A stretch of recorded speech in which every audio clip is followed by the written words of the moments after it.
Welcome to the channel. आज की class बहुत ख़ास है क्योंकि आज मैं आपको सिखाऊंगी एक ऐसा गोल्डन रूल जिसकी मदद से आप किसी भी उर्दू के सेंटेंस को इजीली इंग्लिश में ट्रांसलेट करना सीख जाएंगे। अक्सर लोग कहते हैं वर्ड्स आते हैं हमें लेकिन जुमला बनाना नहीं आता, तो आज मैं आपको वो ट्रिक बताने वाली हूँ जिसके बाद आप बहुत ही आसानी के साथ किसी भी जुमले को इंग्लिश में लिख सकेंगे। और अगर आप कोई ऐसे या पैराग्राफ लिखना चाहते हैं वो भी इजीली लिख सकेंगे। तो जब भी आप उर्दू के जुमले को इंग्लिश में ट्रांसलेट करें, ये 4 बातें हमेशा याद रखें। पहली बात, उर्दू के जुमले में जो वर्ड पहले आता है वो इंग्लिश में भी सबसे पहले लिखें। नंबर 2, आपको ये याद रखना है कि उर्दू के जुमले में जो वर्ड आखिर में आता है वो इंग्लिश में हमें दूसरे नंबर पे लेके आना है, यानी कि उसको दूसरे नंबर पे लिखना है। नंबर 3, उर्दू के सेंटेंस में जो हमेशा बच जाता है हिस्सा वो इंग्लिश में हम बैकवर्ड से ट्रांसलेट करते हुए आते हैं, वो इंग्लिश का तीसरा होता है। नंबर 4 पे आता है टाइम। जो भी वक़्त के बारे में वर्ड यूज़ किया जाता है उसे हम लिखेंगे लास्ट पे। मीन्स उर्दू का पहला इंग्लिश का भी पहले नंबर पे आएगा, उर्दू का आखिरी वर्ड इंग्लिश में दूसरे नंबर पे आएगा, और उर्दू का बचा हुआ हिस्सा इंग्लिश में हम बैकवर्ड से लिखेंगे। लास्ट में हम लिखेंगे टाइम के बारे में, जो भी हमें वक्त के बारे में वर्ड लिखा होगा उसको हम लास्ट में लिखेंगे। बस आपको ये तरतीब याद रखनी है और हर जुमला खुद ब खुद आपसे ट्रांसलेट होता जाएगा। सबसे पहले आपको एक सिंपल एग्जांपल से क्लियर कर देती हूँ। बेसिक सा एग्जांपल लेते हैं, जैसे मैं मसरूफ़ हूँ। अब देखिए इसे हम इस ट्रिक की मदद से कैसे बनाएंगे। तो हमने क्या सीखा, पहला वर्ड इंग्लिश का भी पहले नंबर पे आता है, तो उर्दू में पहले नंबर पे क्या आ रहा है, मैं। तो मैं की इंग्लिश होती है आई। मैं को हम सबसे पहले लिख लेंगे। अब हम चले जाएंगे उर्दू के सेंटेंस के लास्ट में, क्योंकि ट्रिक क्या थी, उर्दू का जो लास्ट होता है वो इंग्लिश का दूसरे नंबर पे होता है। तो उर्दू सेंटेंस के लास्ट में लिखा है हूँ, तो इसके लिए हम यूज़ करेंगे एम, तो इंग्लिश में हम इसको दूसरे नंबर पे लिखेंगे। अब उर्दू के जो सेंटेंस का हिस्सा बच गया है उसे हम ट्रांसलेट करेंगे तो वो आ जाएगा इंग्लिश का तीसरे नंबर पे। तो यहाँ पे जो हमारा सेंटेंस बच गया है वो है मसरूफ़। तो मसरूफ़ के लिए हम लिख लेंगे बिज़ी। तो ये इस तरह से हमारा सेंटेंस बन जाएगा, मैं मसरूफ़ हूँ, I am busy. I hope आपको अच्छे से समझ में आ रहा होगा। पहले हम बेसिक से एग्जाम्पल को ट्रांसलेट करेंगे, फिर हम हाई लेवल के लॉन्ग एग्जाम्पल भी बनाना सीखेंगे। तो देखिए इस सेंटेंस में किसी टाइम का जिक्र नहीं था और ये एक बेसिक सा सेंटेंस था जो इजीली बन गया। लेकिन अगर इसी सेंटेंस में टाइम का जिक्र होता या ये एग्जाम्पल कुछ इस तरीके से होता कि मैं आज मसरूफ़ हूँ, तब आप इसे कैसे बनाते। देखिए ये सेंटेंस बिल्कुल पिछले सेंटेंस जैसा ही है। इसमें हमने क्या ऐड कर दिया, टाइम, यानी इस सेंटेंस में हमने ऐड कर दिया आज। तो इस सेंटेंस में हमने टाइम का भी जिक्र किया है। तो ट्रिक में हमने सीखा था कि जब टाइम का जिक्र होगा उर्दू के सेंटेंस में तो वो इंग्लिश के सेंटेंस में सबसे लास्ट में आएगा, राइट। तो इस सेंटेंस में आज के लिए हम जो इंग्लिश लिखेंगे वो सबसे लास्ट में लिख देंगे। तो आज के लिए हम लिखेंगे टुडे। तो जब भी हमें वक्त या टाइम के बारे में बताना होगा तो हम वो सेंटेंस के लास्ट में लिख देंगे। नेक्स्ट एग्जाम्पल की तरफ जाने से पहले मैं आपको ये बता दूं कि टाइम के हवाले से किस तरह के वर्ड्स हो सकते हैं जो आपको लास्ट में लिखने होते हैं।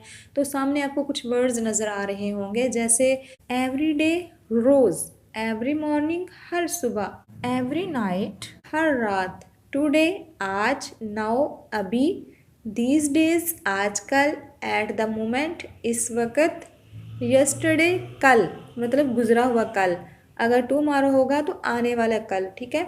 लास्ट नाइट पिछली रात, लास्ट वीक पिछले हफ्ते, लास्ट ईयर पिछले साल, टुमारो आने वाला कल, नेक्स्ट वीक अगले हफ्ते, नेक्स्ट मंथ अगले महीने, नेक्स्ट ईयर अगले साल, सोन जल्द ही, लेटर बाद में, इन द मॉर्निंग सुबह में, एट द नाइट रात को, ऑल द टाइम हर वक्त। मतलब इस तरह के कुछ वर्ड्स होते हैं जो आपको नज़र आएंगे तो उनको आपने लास्ट पे ट्रांसलेट करना है। इनमें हम वक्त के बारे में बता रहे हैं, सुबह की बात हो रही है, हफ्ते की, महीने की, दिन की। इसके अलावा और भी काफ़ी ऐसे वर्ड्स हो सकते हैं जिनमें टाइम के बारे में बात की जाती है। तो आपको सिर्फ इतना याद रखना है कि ऐसे जब वर्ड्स आ जाए जिनमें टाइम के बारे में बात की जाती है तो वो हमने सेंटेंस के लास्ट में लिखना है, ठीक है। नेक्स्ट अब चलिए अब देख लेते हैं एग्जाम्पल। सबसे पहले प्रेजेंट की एग्जाम्पल देखते हैं, फिर पास्ट की और फिर फ्यूचर की, और लास्ट में हम मॉडल वर्ब्स की भी एग्जाम्पल और टेंसेस की एग्जाम्पल को रिपीट करेंगे। ठीक है, पहला एग्जाम्पल है मैं इन दिनों उदास हूँ। तो उर्दू का पहला इंग्लिश का भी पहला होता है, तो पहले हम इंग्लिश में क्या लिखेंगे, मैं की इंग्लिश होती है आई, तो ये सबसे पहले लिख लेंगे। अब उर्दू सेंटेंस के लास्ट पे आ जाइए, लिखा हुआ है हूँ, तो हूँ के लिए हम यूज़ करते हैं एम, ये इंग्लिश के दूसरे नंबर पे आ जाएगा, तो सेंटेंस हो जाएगा आई एम। अब उर्दू के सेंटेंस में क्या बच गया है, इन दिनों उदास।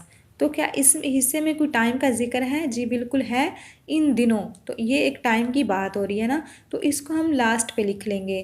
तो इन दिनों के लिए हम यूज़ करेंगे दीज डेज। अब क्या बच गया उर्दू में, उदास। तो उर्दू में जो बाकी बचा हुआ हिस्सा होता है टाइम के अलावा, इंग्लिश का होता है तीसरा, तो उदास के लिए हम लिख लेंगे सैड। तो सेंटेंस हमारा बनेगा मैं इन दिनों उदास हूँ, I am sad these days. Next example है मैं दफ्तर में मौजूद हूँ। ये भी हमारा प्रेजेंट का सेंटेंस है। तो उर्दू का पहला इंग्लिश का भी पहले नंबर पे आता है, तो उर्दू में पहले नंबर पे है मैं, तो मैं के लिए हम यूज़ कर लेंगे आई। अब हम उर्दू सेंटेंस के लास्ट पे आ जाते हैं, तो लिखा हुआ है हूँ, तो हूँ के लिए हम लिख लेंगे एम, वो इंग्लिश के सेकंड नंबर पे आ जाएगा, राइट। अब बाकी जो उर्दू के सेंटेंस का हिस्सा बच जाता है वो इंग्लिश सेंटेंस के थर्ड नंबर पे आता है। अब बाकी बचा हुआ हिस्सा क्या है, दफ्तर में मौजूद। अब यहाँ पे आपको हो सकता है कन्फ्यूजन हो जाए, क्योंकि आप सोच रहे होंगे कि हमने तो सीखा है कि जो बाकी बचा हुआ हिस्सा होता है वह इंग्लिश का तीसरा होता है। बिल्कुल सही। अब यहाँ पे तो एक वर्ड नहीं है बल्कि एक से ज़्यादा वर्ड्स हैं, तो देखिए इसके लिए हमें एक ट्रिक यूज़ करनी है। उर्दू में जो बचा हुआ हिस्सा होता है इसमें हम लेफ़्ट टू राइट जाते हैं, मतलब पहले हम ऑफिस लिखेंगे, फिर हम मैं लिखेंगे, फिर हम मौजूद लिखेंगे, तो आपका सेंटेंस बन जाएगा मैं दफ्तर में मौजूद हूँ। लेकिन जब हम इसको इंग्लिश में ट्रांसलेट करते हैं तो आपको इसका ठीक उल्टा करना होता है, आपको राइट टू लेफ़्ट जाना पड़ता है। मतलब तीसरे हिस्से में आप पहले लिखेंगे मौजूद, फिर आप लिखेंगे मैं, और फिर आप लिखेंगे दफ्तर। मतलब आपका जो बचा हुआ हिस्सा अगर लॉन्ग है तो आपको बैकवर्ड से चलना है, मतलब पीछे से चलते हुए आना है। तो मौजूद के लिए हम लिख लेंगे प्रेजेंट, मैं के लिए लिख लेंगे एट, और दफ्तर के लिए हम लिख लेंगे ऑफिस। मैं दफ्तर में मौजूद हूँ, I am present at the office.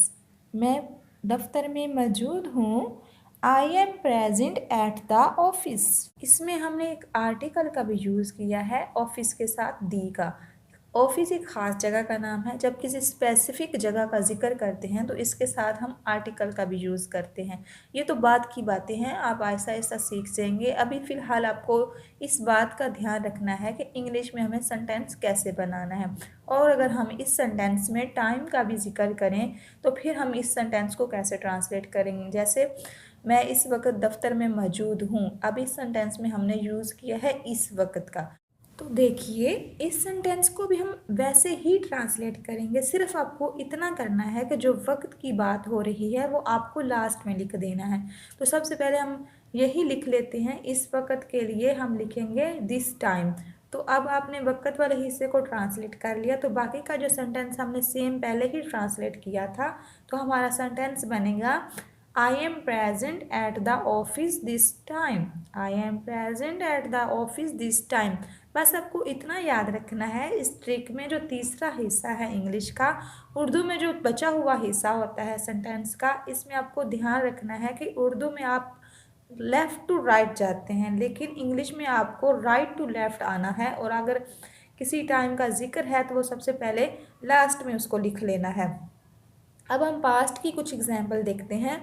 हम पिछले हफ्ते लाहौर में थे, तो हमारे रूल के मुताबिक उर्दू का पहला इंग्लिश में भी पहले नंबर पे आएगा, तो हम के लिए हम लिख लेंगे वी सबसे पहले इंग्लिश में। और अब हम लास्ट पे आ जाते हैं सेंटेंस के, देखिए लिखा हुआ है थे, तो यहाँ थे के लिए हमने यूज़ कर लेना है वर का। देखिए वर का यूज़ हमने इसलिए किया क्योंकि हमारा जो सब्जेक्ट है वो जमा में है, दो या दो से ज़्यादा लोगों की बात होगी तो फिर हम जमा वाले जो है ना हेल्पिंग वर्ब वो यूज़ करते हैं। यहाँ पे हम यूज़ करेंगे वर का। अगर हमारा सब्जेक्ट सिंगुलर होता जैसे ही शी इट, तो फिर हमने यूज़ करना था वॉज का। ठीक है, तो यहाँ पे हमने यूज़ किया है वर का। अब हमारे सेंटेंस में क्या बच गया है, पिछले हफ्ते लाहौर में। अब इसमें जो पिछले हफ्ते है वो एक टाइम का जिक्र है। अब यहाँ पे हमने टाइम का जो जिक्र है उसको पहले ट्रांसलेट करना है और लास्ट पे लिखना है। तो पिछले हफ्ते के लिए हम लिख लेंगे लास्ट वीक।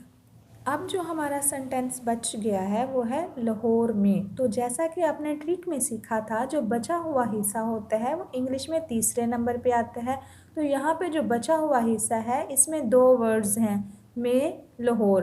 तो बचे हुए हिस्से में हम एक से ज़्यादा जब वर्ड्स होंगे उन्हें बैकवर्ड से ट्रांसलेट करते हुए आएंगे। तो पहले हम मे को ट्रांसलेट करेंगे। तो मे के लिए हम लिख लेंगे इन और इसके बाद हम लिखेंगे लाहौर।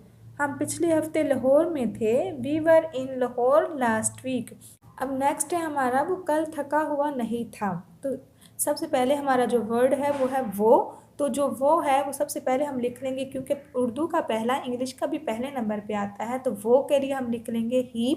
अब हम सेंटेंस के लास्ट पे आ जाएंगे तो लिखा हुआ है था के लिए हम लिख लेंगे वॉज, क्योंकि हमारा जो सब्जेक्ट है वो सिंगुलर है इसलिए हमने वॉज का यूज़ किया, ही वॉज। अब हमारा जो सेंटेंस बच गया है वो है कल थका हुआ नहीं। अब हमको यहाँ से जो बचे हुए हिस्से में टाइम का जिक्र है उसको पहले ट्रांसलेट करके लास्ट पे लिख लेना है। तो यहाँ पे जो टाइम का जिक्र है वो है कल। तो कल के लिए हम लिख लेंगे यस्टरडे, क्योंकि गुजरे हुए कल की बात है ना, क्योंकि पास्ट का सेंटेंस है तो इसलिए हमने यहाँ पे यस्टरडे लिख लिया। अब हमारा जो सेंटेंस बचा है वो है थका हुआ नहीं।